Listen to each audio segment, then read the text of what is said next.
가지고 세상이 막을 수 없는 복음, 세상이 막을 수 없는 복음이란 제목으로 은혜를 나누기를 원합니다. 어제 우리가 읽었던 본문에는 사도 바울이 이고니온에서 복음을 전했는데 성공적으로 복음을 전했습니다. 그런데 복음이 흥황해져 가니까 핍박도 더 심해졌는데 이번에는 이제 안디옥에서는 쫓아냈다라고 이야기하는데 이고니온에서는 이제 돌로 쳐서 죽일 음모를 하고 있다 하는 이야기를 듣고 이제 도망을 해서 루스드라라고 하는 지역으로 가게 되어집니다. 루스드라 지역에 가니까 처음에는 거기에 나면서부터 안전병이 된 사람이 있어가지고 그 믿음 말씀을 전할 때 구원받을 믿음이 있는 것을 보고 이제 전하기를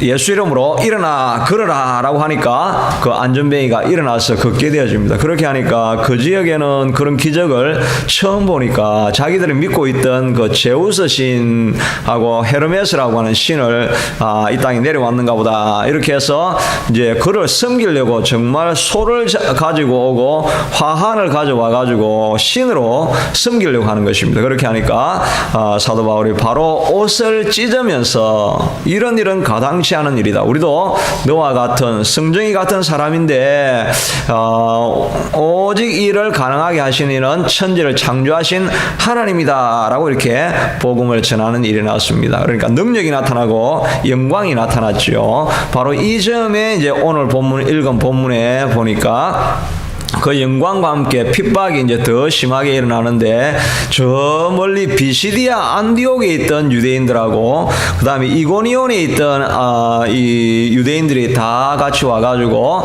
백성을 선동해가지고 사도 바울을 돌로 쳐서 칠까 하면 도망가고 이랬는데 이제는 정말 돌로 쳐가지고 맞아서 죽게 되어졌습니다. 자기들은 죽은 줄 알고 성 밖으로 끌어내가지고 이제 버리고 갔습니다. 제자들이 찾아가서 슬피 울면서 바울을 바라보고 있는데 바울이 마치 잠을 자다가 깬 것처럼 벌떡 일어나가지고 다시 그 자기를 돌로 쳤던 루스드라 성으로 들어가는 것입니다. 그리고 갔다가 그 다음날 바나바와 함께 이제 더베 지역으로 가서 복음을 전했다 하는 내용인데 그 지명들이 제가 지난번에 나눠준 지도에 다 있습니다. 앞에 제가 몇 장 해놨는데 그리고 이제 더베로 갔다가 이제 거기에서 꼭지점을 찍고 다시 루스드라로 돌아오고 이고니온으로 했다가 비시디아 안디옥으로 했다가 배 타고 원래 파송받았던 이제 이 수리아 안디옥으로 돌아갔다. 이렇게 해서 1차 전도 여행이 끝난 이야기가 이제 오늘 본문에 있는 내용이라고 할 수가 있습니다.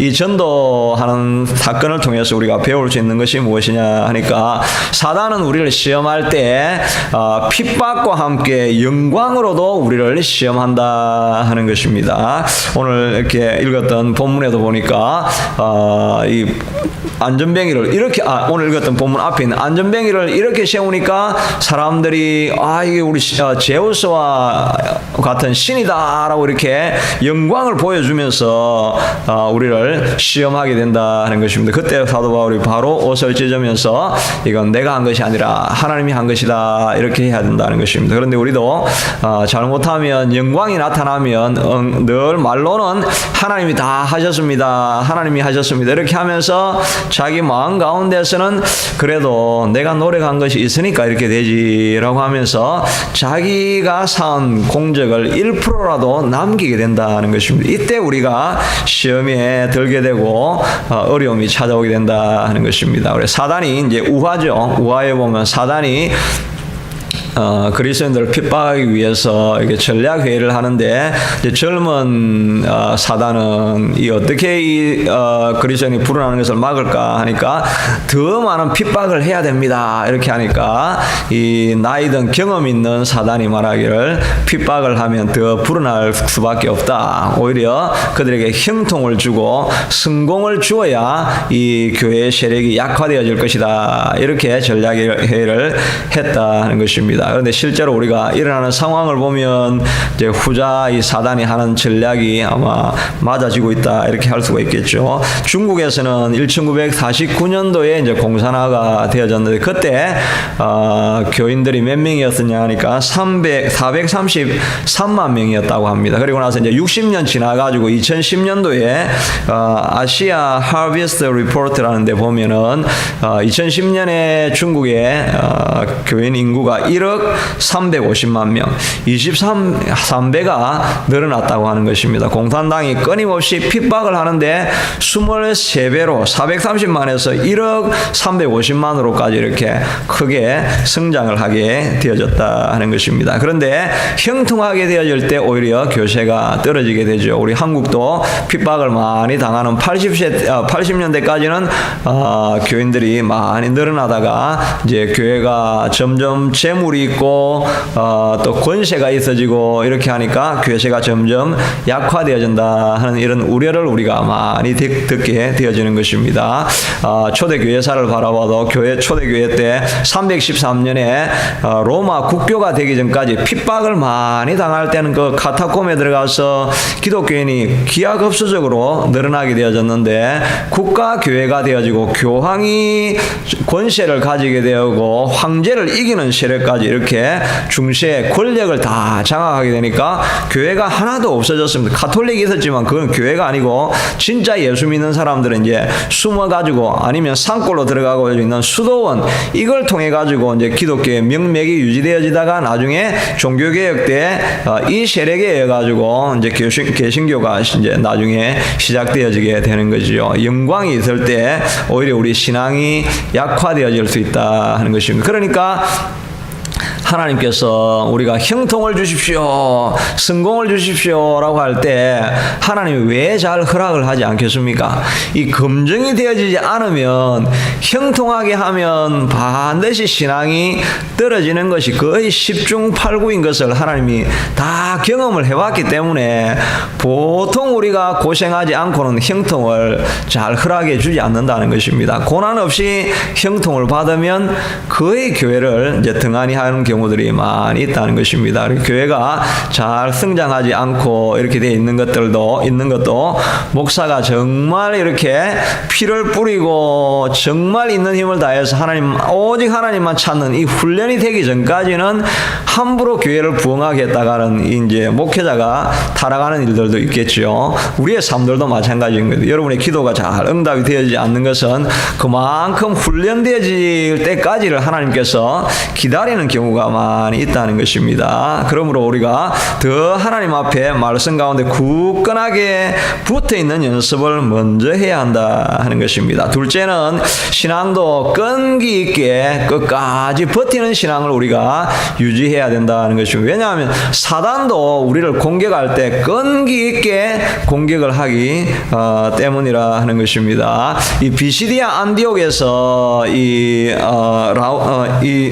안디옥에서 오늘 루스드라 이 지역까지 거리가 어떻게 되느냐니까 비시디아 안디옥에서 이고니온까지 한 130km, 140km가 되고 그 다음에 이고니온에서 루스드라까지가 한 70km 정도 이렇게 떨어져 있습니다. 그러니까 한 200km 정도 떨어져 있는데 이 200km를 그냥 고단한 것을 피곤하다 여기지 아니하고 이 핍박하는 세력들은 그까지 달려와 가지고 바울을 돌로 쳐 죽이고 이렇게 돌아가니까 이 사람들도 핍박하는 세력도 얼마나 끈질기게 핍박을 합니까? 근데 사도 바울은 이보다 더 끈질기게 복음을 전하는 것입니다. 핍박하면 도망을 가가지고 거기서 또 복음을 전했다라고 하고 또 돌로 쳐서 죽은 줄 알았다라고 했는데 그 돌로 쳐서 방금 자기를 죽인 그 루스드라 그 성에도 다시 들어가지고 복음을 전하고 그 다음 날은 더 배로 가서 복음을 전하고 무엇으로 핍박을 해도 이 사도 바울은 멈추지 않고 끊임없이 달려가는 모습을 볼 들어올 수 있다 하는 것입니다. 그러니까 우리도 이 복음을 전하고 사단을 이기고 한 생명을 구원해내기 위해서는 우리도 이렇게 200km를 달려가는 것을 마다하지 않고 끈기를 가지고 달려가야 한 생명을 구원할 수 있다 하는 것을 우리가 명심할 수 있게 되기를 바랍니다. 복음을 전해 보려고 하다가 한 몇 번 해보고 해봤는데 안 된다 이렇게 하면 200km를 달려간 것이 아닙니다. 200km를 달려가면 우리는 300km까지 가가지고 그 사람을 구원하는 이 끈기가 늘 있어야 된다 하는 것입니다. 한 선교사님이 이제 아프리카에서 선교를 할 때 원주민이 와가지고 이제 신학 교육을 하는데 이번에 나이도 들고 해가지고 뭐 공부를 제대로 하겠나 이렇게 했는데 하여튼 제일 꽁지로 해가지고 이제 신학교는 졸업하고 이 사람 졸업식이 뭐냐니까 이 자동차를 선물로 한 대 주는 것입니다. 그 서아프리카에서 그 자동차가 뭐냐니까 자전거입니다. 자전거를 마지막 졸업 선물로 줘가지고 거기에 자전거를 타고 이제 원주민 마을로 가가지고 복음을 전하는데 이 사람이 이제 가가지고 이제 한 추장이 있는 한 1,800명 정도 모이는 그 뭐 적지 않은 그 촌이죠. 촌으로 가가지고 이제 복음을 전했는데 추장이 무당입니다. 그래 핍박을 많이 하는 가운데서도 우리 믿는 하나님은 질병을 고쳐주시고 모든 것을 회복시켜 주시는 분이시다. 이렇게 복음을 막 전했는데 8년 동안 전했는데 한 명도 복음이 전해지지가 않는 것입니다. 그러니까 8년째가 되니까 이제 도저히 이 마을에서는 복음을 못 전하겠다 이렇게 해가지고 도망을 가야 되는데 이제 낮에 도망가면 다 보니까 부끄러우니까 밤에 막 도망을 가가지고 이제 동네 어귀에 서가지고 하나님 이제 나무 밑에 아래에 쉬면서 하나님 내가 이 8년 동안 일했는데 아무런 열매가 없습니다. 이제내가 하나님께서 딴 길을 열어주셔가지고 내가 새 발걸음을 인도해 주십시오라고 이렇게 기도하는데 성령에 들리는 음성이 내가 언제 너보고 떠나라고 그랬느냐 하는 뭐 청천벽력 같은 소리가 들리는 것입니다. 성령의 강력한 음성이 들리니까 놀래가지고 하나님 내가 다시 들어가겠습니다. 끈기를 잃지 않고 다시 들어가가지고 보니까 그 새벽에 자기 집 앞에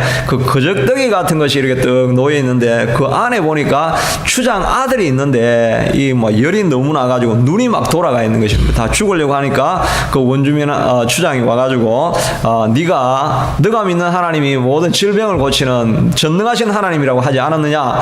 이 아들을 고치면 우리 마을이 다 믿을 것이고 못 고치면 네가 거짓말했으니까 네가 오늘 너한테 죽을 줄 알아라. 이렇게 해가지고 이제 사람이 이제 복음을 막 전했지만은 지금까지 전했지만은 그런 간절함이 없었는데 이제 죽기 아니면 살기 아닙니까? 이제 죽기 아니면 살기로 이제 이제 아들을 고쳐달라고 10시간을 기도를 했다는 거예요. 10시간을 기도하면서 기도하고 보고 이렇게 하는데 이 변화가 없는데 새벽 1시쯤 되니까 얘가 눈이 돌아오더니 목이 마르다고 하는 것입니다. 그렇게 하면 물을 주고 얘가 깨어난 것입니다.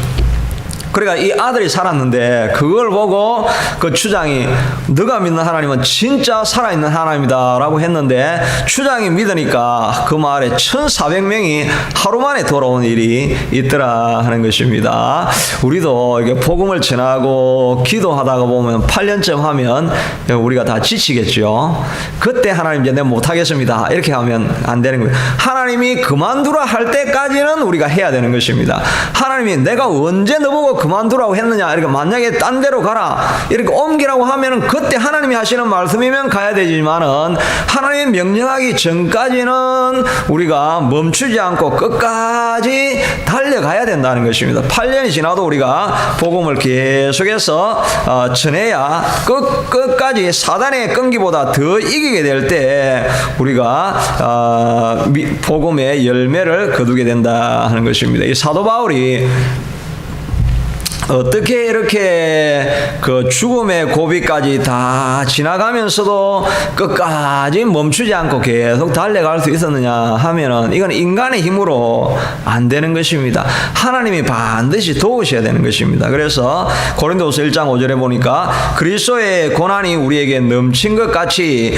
우리가 받는 위로도 그리스도로 말미암아 넘치는도다. 우리로 하여금 하나님께 받는 위로로서 모든 환난 중에 있는 있는 자들을 너희들도 능히 위로하게 하시기 위해서 이런 위로를 주신다. 그러니까 하나님께서 우리가 고난이 넘친 것만큼이나 그것보다 더 넘치는 하늘의 위로가 우리에게 찾아오니까 그 위로 때문에 그들이 바울도 끝까지 복음을 전하게 되어졌고, 또 자기가 위로받은 그것 때문에 다른 사람에게 이제 내가 이런 고난 가운데서도 이겨낼 수 있는 것은 하나님의 위로였다라고 하는 것을 설명해 주어서 다른 사람도 달려갈 수 있게 하도록 하나님께서 우리에게 위로를 주신다 하는 것입니다. 그러니까 우리가 해야 될 일은 이 일이 어렵습니다, 힘이 듭니다, 이렇게 해야 될 것이 아니라 하나님께서 이 일을 맡겨 주셨으면 이 일이 힘들고 어려운데 이 일을 감당할 수 있는 위로를 달라고 기도해야 되는 것이지, 일이 너무 힘드니까 멈춰야 되겠습니다, 그만두어야 되겠습니다, 이게 우리가 할 일이 아니라는 것입니다. 어려운 일이 있으면 하나님이 하시게 하신 일이면 능가할 수 있는 위로도 하나님께서 주셔야 되기 때문에 내가 위로를 주십시오라고 더 기도하고 달려나아갈 때 하나님께서 역사를 일으켜 주시게 된다 하는 것입니다. 이 땅 끝에서 남은 자라고 하는 한재성 선교사님의 이런 사역 이야기가 이 책으로 나와 있는데, 이 이야기를 제가 이제 읽어보니까 97년도에 이분이 이제 카자흐스탄에 복음을 전하러 갔습니다. 그 와이프 이름이 우리 여기 계신 분하고 이름이 비슷하죠. 김진이라고 하는 여자 이제 와이프가 이렇게 있었는데, 97년도에 들어갔는데 2004년도 9월, 그러니까 한 7년쯤 사역을 했을 때 자기가 잠깐 집을 나간 사이에 강도가 들어온 것입니다. 가져갈 게 없으니까 그냥 와이프를 죽였는데 팔을 뒤로 묶어가지고 죽였습니다. 그런데 그 기록이 이렇게 되어 있는데 정말 좀 처참한 표현인데, 손발이 짐승처럼 뒤로 묶여져 있었습니다. 옷으로 얼굴이 가려져 있었는데 덜추는 순간 엄청난 피가 바닥에 쏟아졌어요. 심장이 터질 것 같았습니다. 입에 물린 재갈을 벗겨내고 맥을 잡았지만 뛰지 않았습니다. 아내는 그렇게 주님의 부름을 받아 먼저 세상을 떠나게 되었습니다.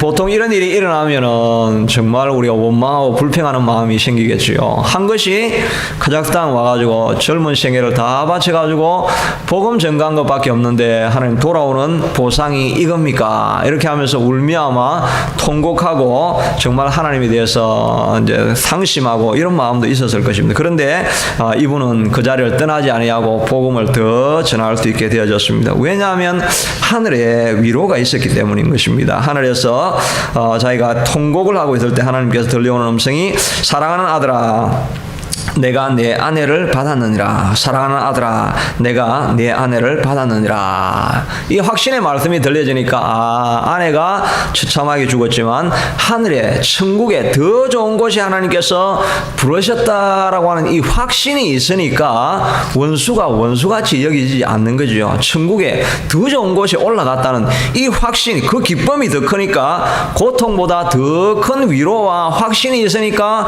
끝까지 이기고 나가게 되더라는 것입니다. 그래서 그가 고백한 것이, 예수님이 마리아가 깨뜨린 향유 옥합을 받으신 것처럼 주님은 제 아내를 가장 값진 향유로 받으셨음을 깨닫게 하셨습니다. 순교자로 불러주셨으니 이보다 더한 복이 어디 있겠습니까? 아직 제 눈에 눈물이 말하지 않았지만 그 눈물을 닦아주실 주님만 바라봅니다. 제 생명과도 같은 아내를 드렸으니 이제 제 생명을 드리는 것도 어렵지 않습니다. 이 고백을 하면서 더 깊은 헌신으로 나아가게 되었다 하는 것입니다.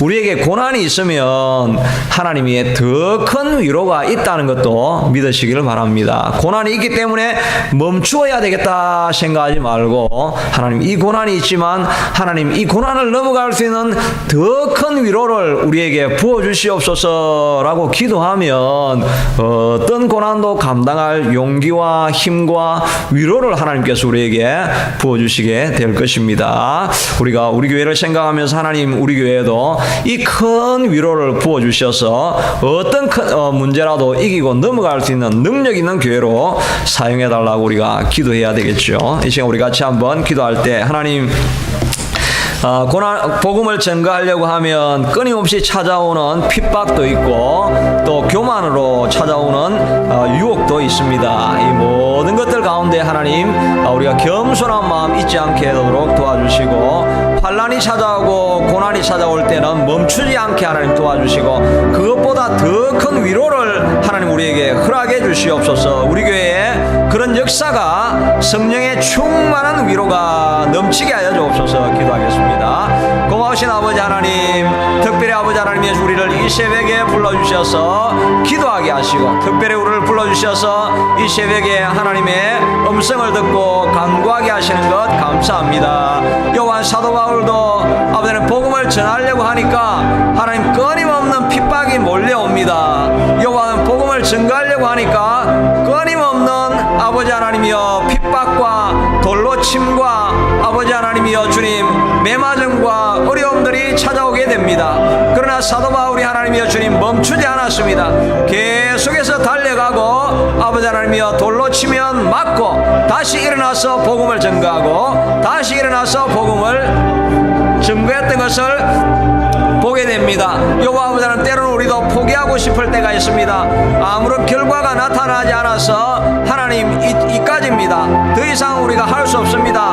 하나님 멈추고 싶습니다 라고 생각할 때가 하나님 우리의 삶 속에 얼마나 많이 있습니까? 그러나 그때 하나님 우리가 멈추어야 될 때가 아니라 그때 하나님의 더 큰 위로를 기다리며 달려가야 할 것입니다. 자비하신 아버지 하나님, 정말 우리도 사회 가다가 이제 그만두고 싶고 멈추고 싶을 때가 있습니다. 복음을 전가하다가 이제 이만큼 왔으면 더 이상 할 수가 없다라고 생각이 되어질 때가 있습니다.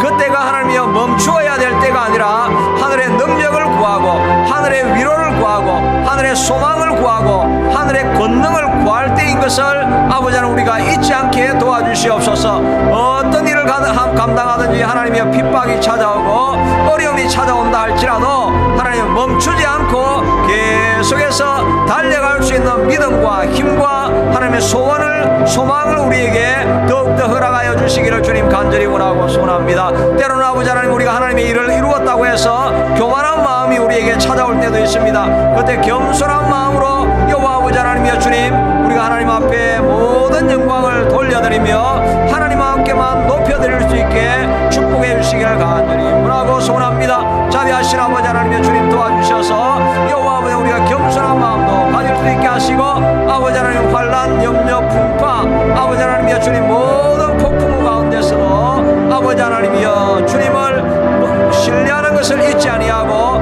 하나님의 능력과 위로를 구하며 하나님 앞에 믿음으로 달려가는 우리가 될 수 있게 도와주시옵소서. 주여, 우리 온 세상 교회를 위해서도 기도하오니 우리 아버지 하나님이여 주님, 이 온 세상 교회 하나님의 사역하며 헌신하고 섬길 때마다 우리가 멈추고 싶을 때가 있습니다. 그럼에도 불구하고 하나님이여 주님 우리가 멈추지 아니하고 끝까지 달려가서 하나님께 영광을 돌릴 수 있게 하도록 하나님 축복하여 주시기를 원합니다. 그 끈기 있는 신앙 감당할 수 있는 위로도 하나님 우리에게 허락하여 주시기를 원합니다. 계속해서 우리 교회를 위해서 기도하시면서 특별히 우리 교회 가운데 주일학교 교육기관이 다 일어날 수 있게 하도록 없는 주일학교가 생기게 해주시옵소서. 또 리더십을 위해서도 기도해 주시기 원합니다. 또 우리 교육기관을 위해서 기도하고 또 주일날 태신자들 많이 올 수 있게 위해서 기도하고 환우들을 위해서도 계속 기도하겠습니다. 고마우신 아버지 하나님이여 주님 감사하고 감사합니다. 우리 온 세상 교회를 위해서 하나님 간절히 기도하는데 특별히 하나님 우리 교육부를 기억하여 주셔서 여호와 아버지 하나님이여 아버지 주일학교가 생길 수 있게 하도록 도와주시기를 원합니다. 지금 하나님 우리 교회에 주일학교가 없습니다. 중고등부가 없습니다. 자비하신 아버지 하나님이여 주님 도와주셔서 여호와는 주일학교를 세워주시고 하나님 중고등부를 세워주셔서 여호와 아버지 하나님이여 주님 아버지 하나님이여 많은 생명들이 주님 앞에 나올 수 있게 하도록 도와주시기를 원합니다. 아버지 없는 주일학교가 꼭 생겨날 수 있게 하도록 하나님 도와주시옵소서. 자비하신 아버지 하나님 없는 주일학교가 생겨나는 역사를 보게 하여 주시옵소서. 우리의 기도가 많이 쌓여야 아버지 주일학교가 세워질 수 있겠사오니 아버지 하나님이여 주님 영아부에서부터 유치부 주일학교가 하나님의 생겨날 수 있게 되도록 우리 아버지 하나님이여 주님 도와주시옵소서. 아버지 하나님 주일학교가 일어날 수 있게 하도록 아버지 하나님의 축복하여 주시옵소서. 사람을 보내어 주시고 어린이를 보내어 주시고 어린이를 교육할 지도자도 하나님이여 보내어 주시옵소서. 여호와는 주일학교가 생길 수 있게 하여 주시옵소서. 8명의 청년들도 하나님이여 믿음 가운데 굳건하게 더욱더 서서 나아갈 수 있게 되도록 아버지 하나님이여 주님 붙들어 주시옵기를 간절히 원하고 소원합니다. 여호와 아버지 하나님, 이번 크리스마스 아버지 하나님 23일 예배 25일 예배는 여호와 아버지 많은 아버지 하나님 태신자들이 참여해서 아버지 하나님 같이 축구하고 하나님을 기쁘시게 예배할 수 있게 되도록 하나님 도와주시기를 간절히 원하고 소원합니다. 여호와 아버지 하나님 예수님 도와주셔서 아버지 하나님 예수님 그 예배 때 모든 아버지 하나님 예수님 장기 결석하시는 분들도 다 나올 수 있게 되도록 같이 연락하고 하나님이여 교제하고 아버지 하나님이 기도할 수 있게 되도록 도와주시기를 원합니다. 아버지 특별히 이 시간 환우를 위해서도 간절히 기도합니다. 여호와 아버지 하나님 예수님 도와주셔서 여호와 아버지 하나님이여 함태아 집사님 하마신 권사님 회복케 하여 주시고 신속한 치료를 허락하여 주시기를 원합니다. 우리 정미선 집사님 새벽마다 와서 소원을 아뢰며 하나님 앞에 치유받기를 간절히 소원하고 있습니다. 아버지 하나님의 루스드라에서 안전뱅이를 일으키셨던 하나님께서 일어나서 걷게 하시는 것처럼 여호와 아버지 하나님 모든 질병이 떠나갈 수 있게 하도록 도와주시기를 원합니다. 아버지 전정희 집사님을 위해서도 하나님의 간절히 기도하오니 여호와 아버지 하나님이여 주님, 지금 아버지 하나님이 치료받고 있는 가정 가운데 모든 어려운 가정도 믿음으로 이겨나갈 수 있게 하도록 우리 아버지 하나님이여 주님 도와주시고 위로하시고 힘주시고 아멘 세임 주시옵기를 주님 간절히 원하고 소원합니다. 여호와 아버지 위로하시고 회복케 하시고 이기게 하여 주시옵소서. 아버지 하나님, 오늘 이 자리에 와서도 아버지 아픈 부위에 손을 얹고 기도하는 주의 백성들 하나님이 다 기억하여 주셔서 치료하기를 기뻐하시는 하나님께서 오늘 바로 지금 이 시간 신이 주님의 손으로 안수하여 주셔서 모든 아픈 부위가 깨끗하게 회복되어지고 나아지게 하여 주시옵소서. 예수님을 명하노니 모든 질병은 이 시간 떠나갈지어다. 깨끗하게 고침을 받을지어다. 완전하게 새로워져서 하나님께 영광을 돌릴 수 있게 될지어다. 모든 질병은 이 시간 물러가고 떠나갈지어다. 악한 세포들은 다 떠나가고 통증도 사라지고 아픈 것들은 다 회복되어질지어다. 믿음으로 기도하는 우리의 기도 가운데 하나님께서 응답하시는 것을 감사합니다. 계속해서 기도하는 기도 위에도